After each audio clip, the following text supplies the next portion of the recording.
por los que se debe estudiar el espiritismo. En primer lugar, un poco como ya avanzaba antes, porque en el espiritismo no nos quedamos en el fenómeno.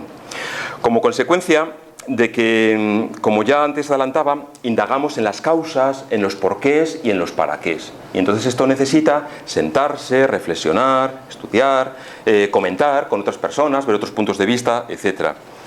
Entonces, claro, a diferencia pues, de grupos de parapsicología que tratan de registrar a lo mejor con artilugios electrónicos por la presencia de entidades en hospitales abandonados, cementerios, etc., nosotros lo que intentamos es entablar un auténtico diálogo, un verdadero diálogo con entidades espirituales. No por el diálogo en sí, sino precisamente para recoger el mensaje, la experiencia y con todo ello analizar y mejorar nuestra vida. Pues bien, esas comunicaciones luego hay que estudiarlas, hay que revisarlas, hay que ver si es bueno, si es malo, si sirve, si no sirve. Y al final consigues un bagaje bastante interesante. En segundo lugar, por el ejemplo que nos han dado tantos espiritistas que nos precedieron. Aquí he puesto pues, a Allan Kardec, León Denis, don Miguel Vives y Vives, hay otros muchos, Amalia Domingo Soler, Divaldo Pereira Franco, por supuesto. He puesto aquí, porque la tengo especial cariño, a Sueli Caldas Huber, que es una medium brasileña que desencarnó en abril de este año y a la que yo tengo un cariño especial. No os puedo explicar más, son cosas que son así y así os las transmito. En realidad es una pena porque tiene como 19-20 libros y solamente uno de ellos, que a mí me conste, está traducido al español, que es un libro que habla sobre obsesión y desobsesión, y me parece un libro maravilloso, maravilloso. Entonces, entre eso y alguna cosilla más que he leído, yo esta mujer no sé ni quién es, ni, bueno, sí, sé dónde nació y tal, pero tengo una afinidad con ella que no os la puedo explicar y me pareció, bueno, por capricho del ponente la he puesto. No me preguntéis más. Bien, entonces a lo que iba, que todos los espiritistas que nos han precedido o incluso que son coetanos nos han demostrado con su vida que el estudio les sirve para avanzar, les sirve para profundizar y les sirve para transmitir, porque el espiritismo no puede ser un agua estancada. El agua cuando se estanca se corrompe, tiene que correr como un río, ¿vale? Para ser el agua fresca, para que llegue, hay que divulgarlo. Entonces para eso también es necesario formarse. Tercer lugar, porque el espiritismo, al cual llamamos la tercera revelación, es una revelación abierta y entonces es necesario estudiar. Decimos que tercera revelación, considerando que la primera revelación pues, fue la que se nos dio por Moisés. Esta primera revelación, sobre todo lo importante fue la transmisión de la existencia de un Dios único, que se plasmó pues, en aquella frase del Deuteronomio, de la Torá, en realidad, que los judíos piadosos rezan todos los días cuando se levantan y cuando se acuestan, la Shema. No sé si recordáis, escucha Israel, el Señor tu Dios es único Dios y amarás a tu Dios con todo tu corazón, con todo tu alma, con todas tus fuerzas. Esa es la Shema, ¿no? ¿Vale? Pues entonces ese es el centro, el conjunto de la primera revelación y con ello pues otras muchas normativas que se entendió necesarios para constituir ese primer bloquecito que era el pueblo de Israel. Algunas serán de comportamiento, otras serán de fe. Hay que saber cuáles sirven y cuáles se quedaron atrasadas con el tiempo. Por eso la Biblia nunca hay que leerla al pie de la letra. La segunda revelación decimos que es la del Maestro Jesús, que por cierto dijo que no venía a anular la ley de Moisés, sino a darla perfecto cumplimiento, una perfecta interpretación, y añadió la ley del amor al prójimo como a sí mismo. Entonces tiene un contenido bastante fuerte. Al Maestro Jesús hay que leerle quitándose muchos de los prejuicios que nos han transmitido desde niños pues, en nuestra educación, porque al final podemos tener un prejuicio que incluso nos produzca rechazo. Esto es así. Estamos en España, en Europa, en el siglo XXI. Entonces hay veces que, como que tal, yo os invito, desde mi experiencia, a cogerlo y a leerlo sin esas interpretaciones añadidas, ir directamente al fondo del asunto y os sorprenderá. Os sorprenderá. El mismo Maestro Jesús dijo, no os voy a decir todo lo que os puedo decir porque hay cosas que en este momento no os resultarían incomprensibles. Más adelante recibiréis pues, el grueso de la revelación. Y es lo que nosotros entendemos por tercera revelación. Ya a partir del siglo XIX, a partir de la codificación, pues se recibió como un complemento adicional a medida que la posibilidad del ser humano estaba predispuesto a recibir esas nuevas enseñanzas. Pero fijaos, la tercera revelación, que es el espiritismo, se caracteriza por dos cosas. Primero, porque es una revelación no personalizada, Es decir, no está personalizada en Kardec. Kardec fue un mero codificador.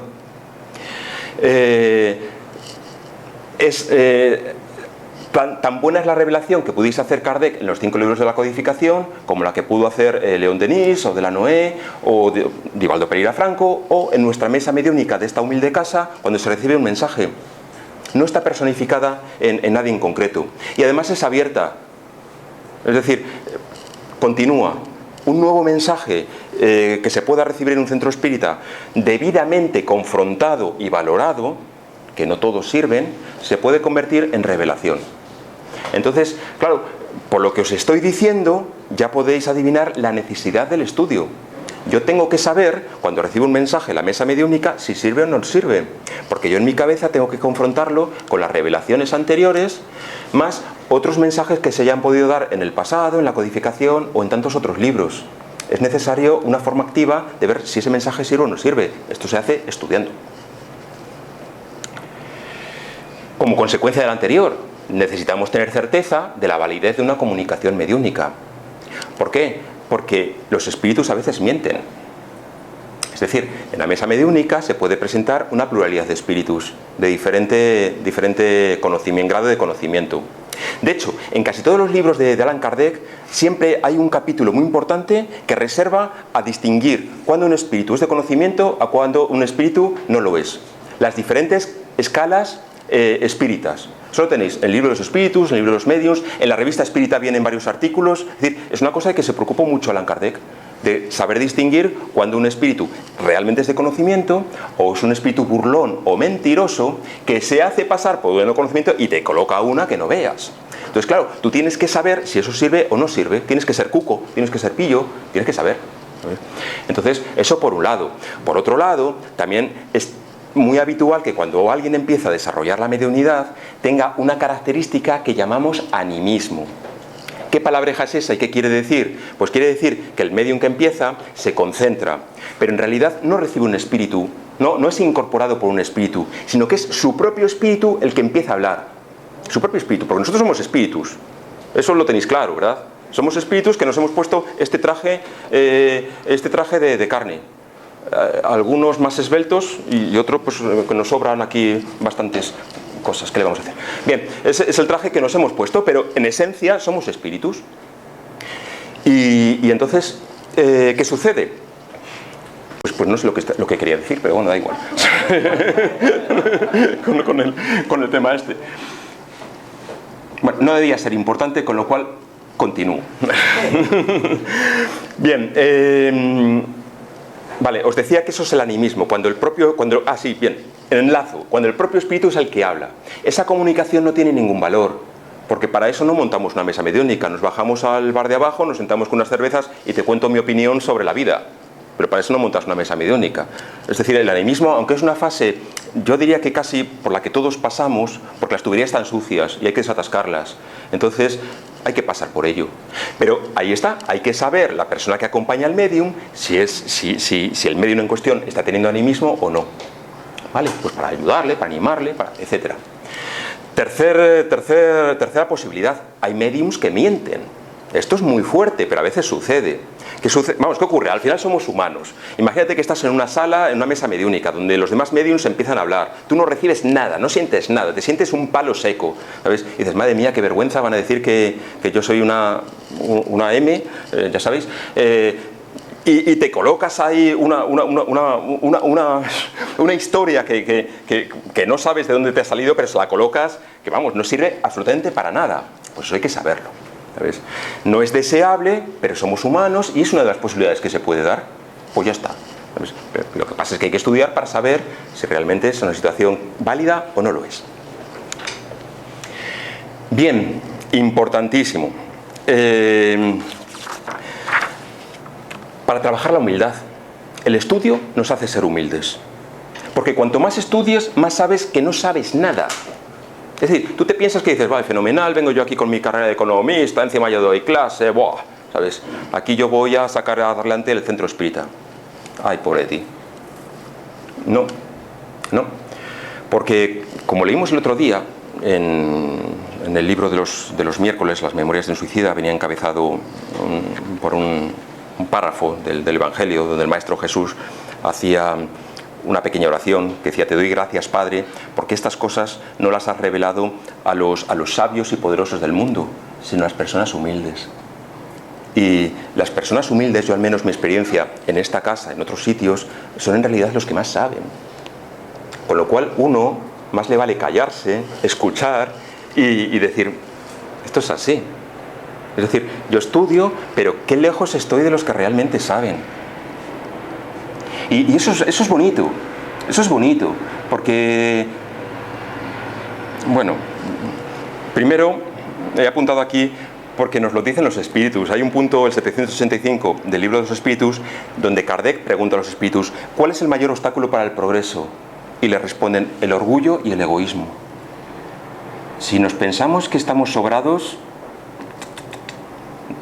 no avanzamos, al contrario, retrocedemos. Entonces es importante trabajar la humildad, y se trabaja a través del estudio, pero humildad no solamente personal, yo diría que también colectiva. A mí me produce un poco como mal sabor de boca cuando escuchamos, aquí no se dice mucho, pero a lo mejor vas a congresos, conferencias, etcétera, y siempre hay alguien que dice: porque nosotros los espíritas sabemos que esto es así. Bueno, nosotros los espíritas sabremos un poco, pero no somos muchas veces mejores que el resto de la gente. A veces somos peores, A veces somos peores. Lo único es que sabemos por dónde tenemos que tirar, por dónde tenemos que trabajar, avanzar, pero no, ni mucho menos somos mejores que nadie. Pero esto hay que saberlo, ¿sabes? Pero no solo esto. Ayer en casa con Juanma veíamos que lo estábamos buscando, el capítulo 1 del libro de la Génesis, que se llama el carácter de la revelación espírita, y hay un párrafo muy interesante, donde el propio Kardec dice: si la ciencia llega a demostrar que el espíritu no tiene razón en el punto que sea, el espiritismo se tiene que plegar y dar razón a la ciencia. Esto es muy fuerte, pero esto lo dijo Kardec.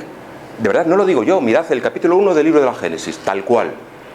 Si es cierto que previamente ha dicho: a ver, cuidado, porque al menos las ciencias materiales, de lo que hablamos de las ciencias físicas, tienen que tratar sobre el mundo material. El espiritismo habla sobre el mundo espiritual. En principio no tiene por qué haber confrontación entre la ciencia y el espiritismo. Son ámbitos totalmente distintos. Pero también existe la ley del progreso. Entonces, si en un momento dado hubiese algo que estamos haciendo mal, nos tenemos humildemente que plegar y decir: pues esto es así, adelante. Es decir, no cabe el dogma de fe en el espiritismo. Y a mí esto me parece el gran broche de oro. Por último, no sé si por último o por penúltimo, no, por penúltimo. Esto me parece muy importante: distinguir lo que es doctrina espírita de las opiniones personales. Fundamental. Y os pongo un ejemplo. Yo os puedo decir ahora, como estoy aquí en el atril y estoy aquí iluminado y tal, os puedo decir: es importante para la mediunidad hacer antes yoga. Os puedo decir. Además yo lo hago, pero os lo puedo decir. Entonces, bueno, vosotros, si habéis estudiado espiritismo, podéis decir: perfecto, es una opinión personal de Víctor, le viene bien, pues mejor para él. Pero en ningún caso vosotros os tenéis que alinear con ese parecer mío. Con lo cual, si no hacéis yoga, perfecto. Tendréis otros métodos para concentraros, pues mejor para vosotros. Ahora bien, si yo os digo: el día que tengáis mesa mediúnica conviene que no comáis mucho, que no os toméis una fabada asturiana de primero, un cachopo de segundo y un arroz con leche de postre. Pues esto no es una opinión, porque eso lo leeréis en el libro de los médiums, que lo establece Allan Kardec, pero también lo comenta André Luis, por ejemplo, en Dominio sobre la mediunidad, y en tantos ejemplos de médiums que dicen: mira, es que si tienes una digestión pesada y te sientas en la mesa mediúnica, la cosa no va a ir bien, ¿vale? Entonces, eso sí que lo podéis entender como algo bastante alineado con la doctrina espírita. Entonces, es muy importante que sepáis distinguir opiniones de doctrina espírita. Y en este punto os voy a abrir mi corazón. Os voy a decir que si, en mi caso, si he perseverado en el espiritismo, ha sido gracias a tener claro esto. Porque yo recuerdo veces que vas a un congreso espírita y, sin decir nombres, porque estaría mal que yo dijera aquí un nombre, y alguien te coloca una charla que en un momento dado dices: ¿me he confundido y me he metido en una iglesia evangélica? ¿O me he metido en una charla de espiritismo? Claro, si tú no sabes distinguir esto y no comulgas con las ideas del ponente, vas a decir, ¡buah, espiritismo, esto es insoportable, me voy, me doy un portazo, no vuelvo!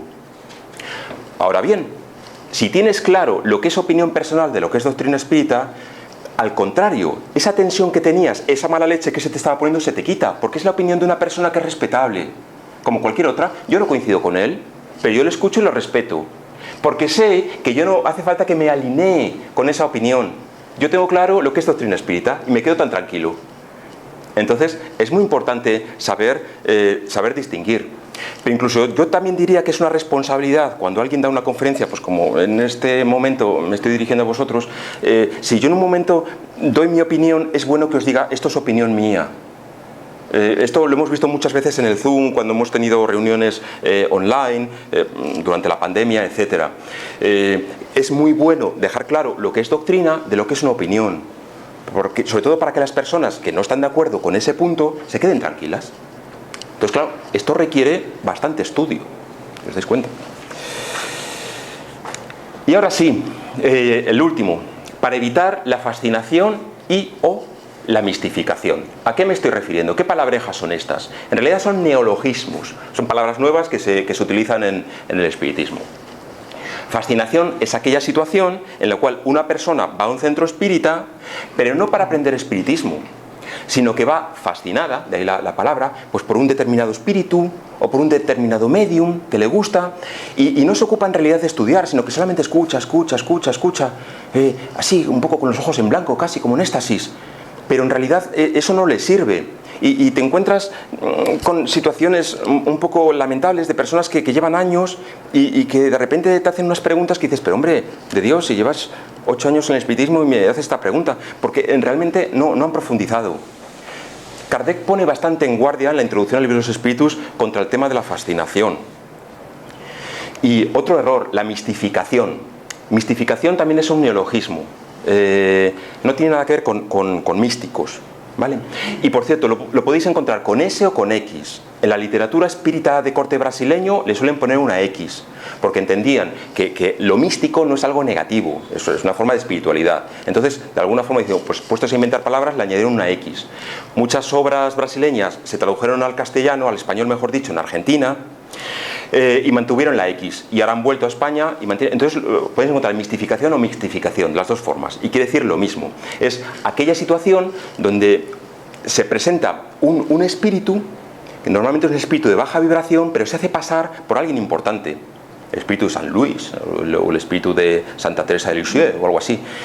Te coloca una conversación encima, como son buenos, bastante elevada, y si no estás preparado te pueden confundir. Muchas veces mistificación es sinónimo de mentira, de equivocación, por lo cual tenemos que estar muy atentos para cuando escuchamos una comunicación saber si realmente hay un espíritu mistificador o no.